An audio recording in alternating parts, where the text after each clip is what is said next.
Bismillahirrahmanirrahim. Assalamualaikum warahmatullahi wabarakatuh. Alhamdulillah rabbil alamin. Assalatu wassalamu ala asrafil anbiya wal mursalin wa ala alihi wa ashabihi wa man tabi'ahu ila yaumidin, amma ba'd. Rabbi israh li sadri wa yassir li amri wahlul 'uqdatam min lisani yafqahu qawli. Allahumma iftah lana futuhal arifina bihikmatika wansur alaina rahmatika ya arhamar rahimin. Amin ya Allah ya rabbal alamin. Alhamdulillah rabbil alamin. Puji syukur marilah kita panjatkan kepada Allah Subhanahu wa taala yang pada kesempatan kali ini kita masih dapat diberikan karunia nikmatnya, yaitu nikmat sehat walafiat, sehingga kita masih dapat menjalankan kegiatan belajar mengajar, walaupun kegiatan belajar mengajar kita sampai saat ini masih terkendala oleh beberapa kendala. Mudah-mudahan ini semua cepat berlalu. Salawat serta salam semoga tercurah limpahkan kepada baginda Nabi besar Muhammad sallallahu alaihi wasallam. Allahumma shalli wa sallim wa barik alaihi. Terkhusus kepada para keluarganya, sahabatnya, kepada para tabi'in-tabi'innya, sehingga sampailah kepada kita selaku umatnya yang senantiasa insyaallah setia sampai akhir zaman nanti. Anak-anakku yang Bapak banggakan, pada kesempatan kali ini mari sama-sama kita lanjutkan pembahasan kita tentang perilaku taat pada aturan, kompetensi dalam kebaikan, dan etos kerja. Pada kesempatan kali ini kita akan membahas etos kerja. Mari sama-sama kita lihat presentasi daripada etos kerja. Etos kerja. Apa sih etos? Apa sih itu kerja? Kalau misalkan etos sendiri di sini memiliki arti adalah sebuah perilaku atau sebuah kebiasaan yang mana perilaku atau kebiasaan ini muncul dari dalam diri kita. Dan bisa diartikan juga etos kerja ini adalah sebuah perilaku bagaimana seseorang melakukan sebuah pekerjaan, gitu. Ya. Nah, di dalam materi etos kerja ini, seperti biasa Bapak tampilkan sebuah ayat. Untuk pada kesempatan kali ini Bapak tampilkan surat At-Taubah ayat 105. Kenapa surat At-Taubah ayat 105? Karena surat At-Taubah ayat 105 ini sejatinya berkenaan dengan materi kita, yaitu tentang perilaku dalam bekerja atau etos kerja tadi. Mari sama-sama anak-anakku, sebelum kita menelaah lebih jauh, ya, kita baca terlebih dahulu ayat daripada surat surat At-Taubah ini, ayat 105 ini. Mari sama-sama kita baca.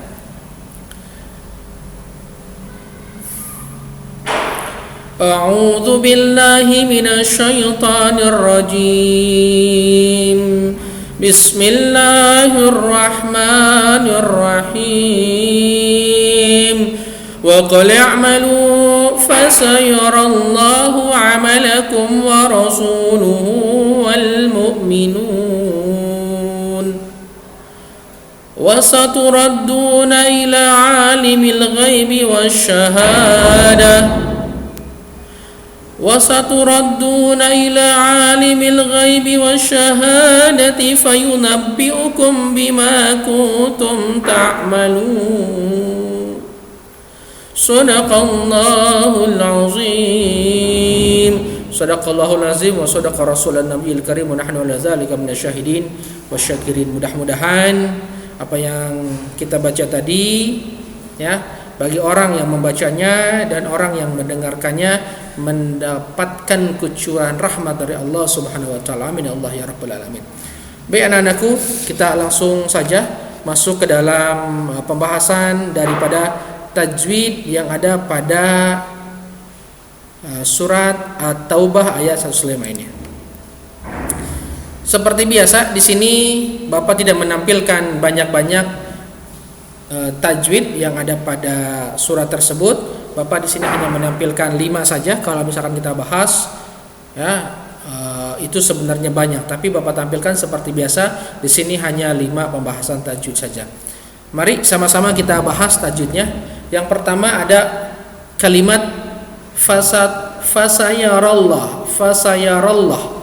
Rallah hukum bacanya adalah tafkhim.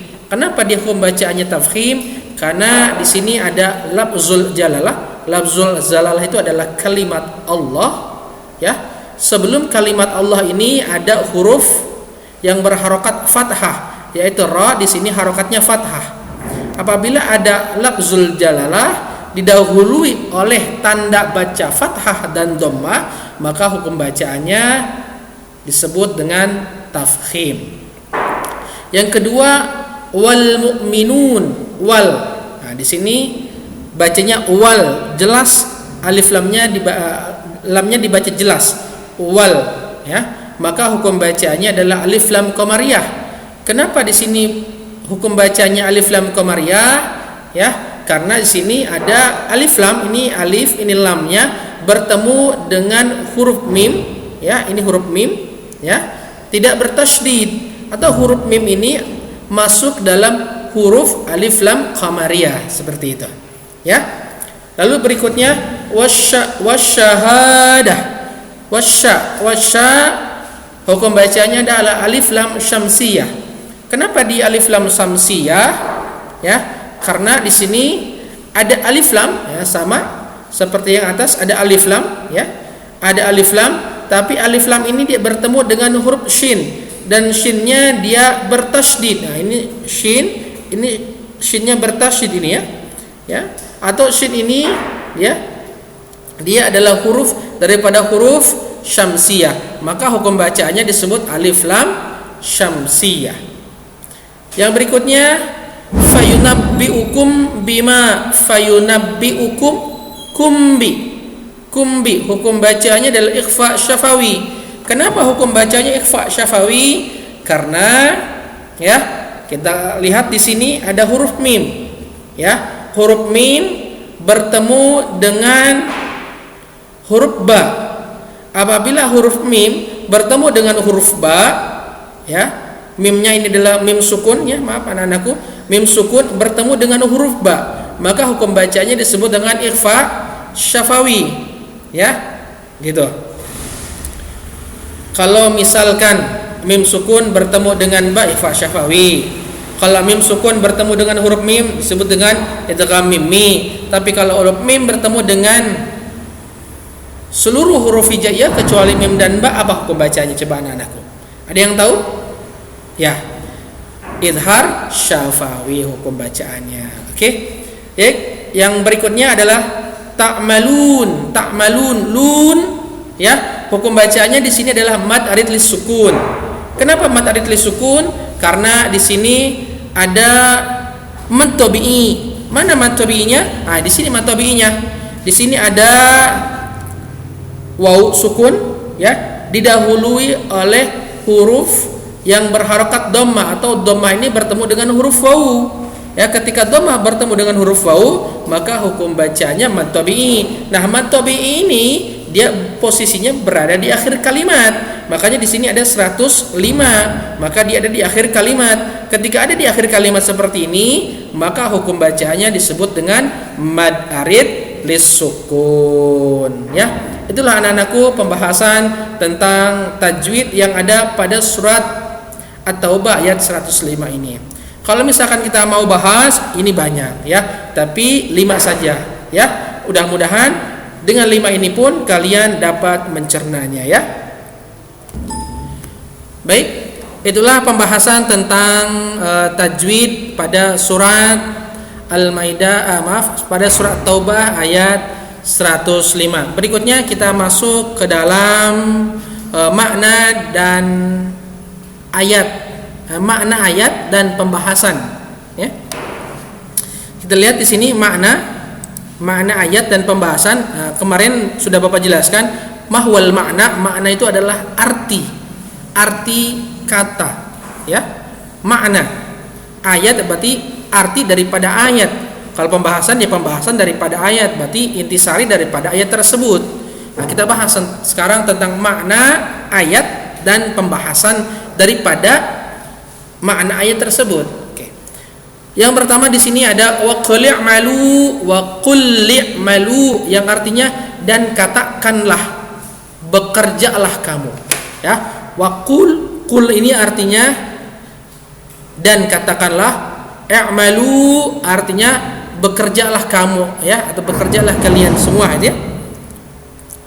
Lalu fasayarallahu amalakum wa rasuluhu wal mu'minun.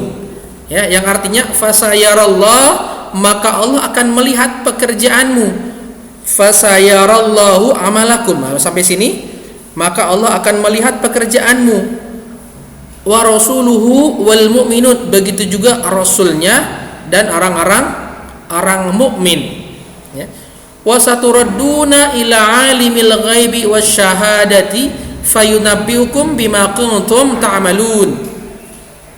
Wa saturadduna ila alimil ghaibi wasyahadah, dan kamu akan dikembalikan kepada Allah. Wa saturadduna, duna ini dia, wa saturadduna ini dikembalikan, ya, ila ini kepada Allah, alimil ghaibi wasyahadah, yang maha mengetahui yang gaib dan yang nyata. Gaib syahadah yang nyata, ya. Fayunabbiukum, lalu diberitakannya kepadamu, fayunabbiukum, maka diberitakan kepada kalian semua atau kepada kamu, bima kuntum ta'malun, kepada kamu apa yang telah kamu kerjakan, ya. Oke, kita bahas intisari atau isi kandungan daripada ayat berikut ini, ya. Wa qul i'malu, dan katakanlah bekerjalah kamu. Nah, dari makna wa qul i'malu ini mengandung arti bahwasanya Allah Subhanahu wa taala memerintahkan kepada kita semua untuk i'malu. Apa i'malu? Untuk bekerja, ya, untuk bekerja dan untuk beramal. Ya. Allah memerintahkan kepada kita untuk bekerja dan untuk beramal. Kenapa Allah memerintahkan kita untuk bekerja dan beramal? Kalau misalkan Allah memerintahkan kepada kita untuk bekerja, sejatinya kita bekerja ini untuk memenuhi kebutuhan kita di dunia, ya. Lalu Allah pun memerintahkan kita untuk beramal pula. Kenapa? Gitu, ya? Karena amal ini, ketika kita beramal soleh, melakukan sebuah amal-amal soleh, ya, maka amal soleh ini akan di-save, ya, dan akan diberikan kepada kita, ya, ganjarannya nanti di akhirat. Jadi kalau misalkan bekerja korelasinya dengan dunia, kalau misalkan beramal itu beramal soleh, maka korelasinya dengan akhirat. Jadi Allah memerintahkan kepada kita ini untuk bekerja agar kita, ya, mendapatkan dunia dan akhirat, dua-duanya dapat, ya, gitu. Yang kedua, fasayarallahu amalakum wa rasuluhu wal mu'minun, maka Allah akan melihat pekerjaanmu, begitu juga rasulnya dan orang-orang mukmin, ya. Di sini intisari atau makna daripada ayat ini atau isi kandungan daripada potongan ayat ini adalah Allah melihat amal dan pekerjaan kita, ya. Sekecil apapun pekerjaan kita, ya, sedikit apapun pekerjaan kita, maka Allah melihat ini semua, ya. Bukan Allah saja yang melihat pekerjaan ini sejatinya, tapi siapa? Rasul dan orang-orang mukmin sejatinya melihat pekerjaan kita. Ya, kita contohkanlah, ya. Contoh misalkan kita berinfak atau bersedekah kepada orang-orang yang membutuhkan di jalan. Sejatinya ketika kita memberikan sedekah kita atau infak kita kepada orang-orang yang membutuhkan di jalan tadi, sesungguhnya, ya, Allah melihat pekerjaanmu, ya, begitu juga rasulnya, begitu orang-orang yang tadi kamu lihat. Oh, ternyata orang yang tadi memberikan sedekahnya, ya, atau infaknya kepada saya, ternyata ini adalah orang soleh. Seperti itu. Jadi Allah melihat pekerjaan kita, sekecil apapun pekerjaan kita, dan bukan hanya Allah, tapi rasulnya dan orang-orang mukmin pun akan menilai kepada pekerjaan yang kita kerjakan. Kalau misalkan pekerjaan kita baik, maka hasilnya bakalan baik, ya, dan orang-orang pun bakalan baik kepada kita, melihat kita adalah orang baik. Tapi apabila pekerjaan kita buruk, ya, maka, ya, Allah pun melihat pekerjaan kita, ya, bahwasanya orang ini tidak baik, dan orang-orang yang ada di sekeliling kita pun menganggap, oh, kita bukan termasuk dalam orang-orang yang baik gitu ya. Kita tuh termasuk orang yang buruk tadi kalau pekerjaan yang kita kerjakan adalah pekerjaan yang buruk seperti itu. Yang berikutnya, wasaturadduna ila alimil ghaibi wasyahadah fayunabbiukum bima kuntum ta'malun. Dan kamu akan dikembalikan kepada Allah yang Maha mengetahui yang gaib dan yang nyata, lalu diberitakannya kepadamu apa yang telah kamu kerjakan. Wasaturadduna ya. Jadi inti daripada potongan ayat ini, seluruh amal yang sudah kita kerjakan di dunia ini ya akan kita pertanggungjawabkan nanti di hadapan Allah Subhanahu wa taala. Kapan itu?